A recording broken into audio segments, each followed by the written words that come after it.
Bonjour et bienvenue au Minute Produit pour parler de valeur moyenne avec Elisabeth Luis, gérante de Generali Europe Mid Caps, un fonds mis en avant par Generali Investment Europe. Elisabeth, bonjour. Bonjour Bogdan. Vous allez bien? Très bien. Pour cela, on retrouve tout de suite Isor Dufrotet qui va nous faire un point justement sur les valeurs moyennes européennes. Bonjour Bogdan, alors ce n'est un secret pour personne, les valeurs moyennes européennes ont réalisé un très bon parcours en 2013, comme vous pouvez le voir sur ce graphique. Et le plus intéressant dans l'histoire, c'est que le phénomène n'est pas nouveau, puisqu'en 2012, c'était déjà le cas.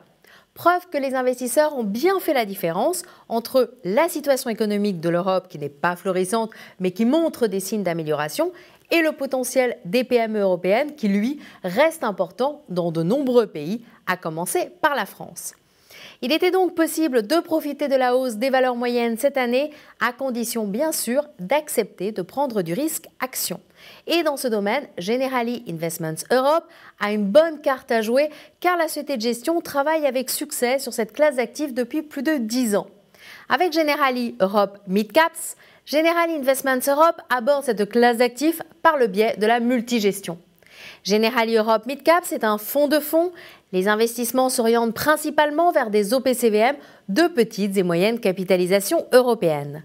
La politique active de sélection de fonds mise en œuvre par la gérante permet de profiter du potentiel des valeurs moyennes, comme vous pouvez le voir sur le graphique à l'écran, qui vous montre l'évolution de la valeur liquidative de Generali Europe Mid Caps comparé à son indice de référence depuis la création du fonds. Et je vous laisse, Bogdan, voir avec la gérante quelles sont les gestions sélectionnées pour cette fin d'année 2013.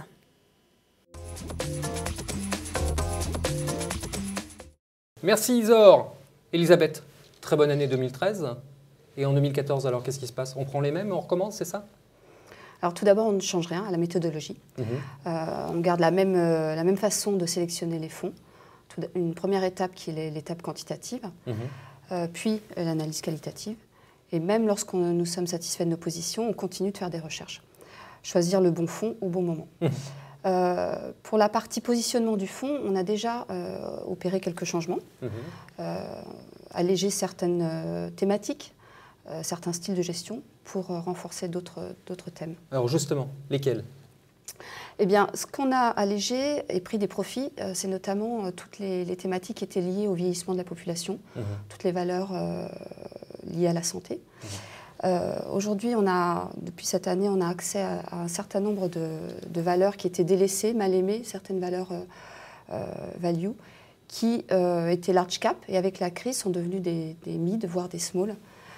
C'est le cas par exemple de valeurs bancaires italienne ou espagnole. Donc ce sera plus l'Europe du Sud et les bancaires. Mais si on pouvait un petit peu redéfinir le portefeuille en termes de profil, qu'est-ce qui va vraiment changer en 2014?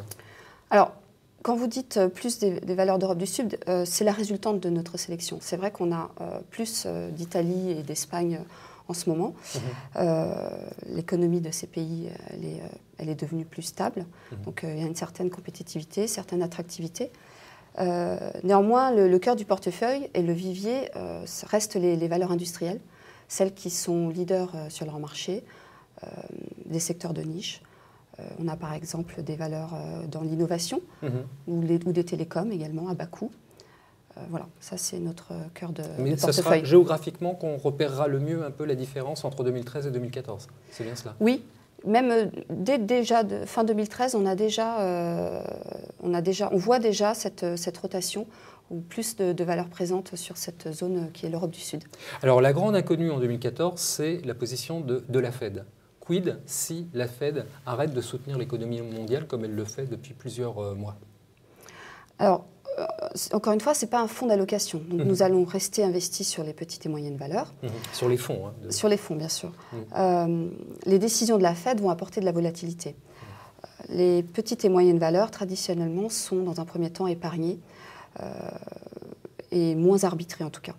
Donc ce qui permettra à notre portefeuille de rester, d'avoir des opportunités d'investissement, davantage liées à la microéconomie.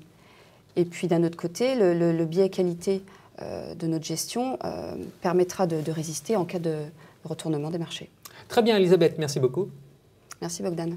Voilà, ainsi s'achève ce numéro consacré aux valeurs moyennes européennes via la multigestion. C'est important de le rappeler. Merci de votre attention et à très bientôt.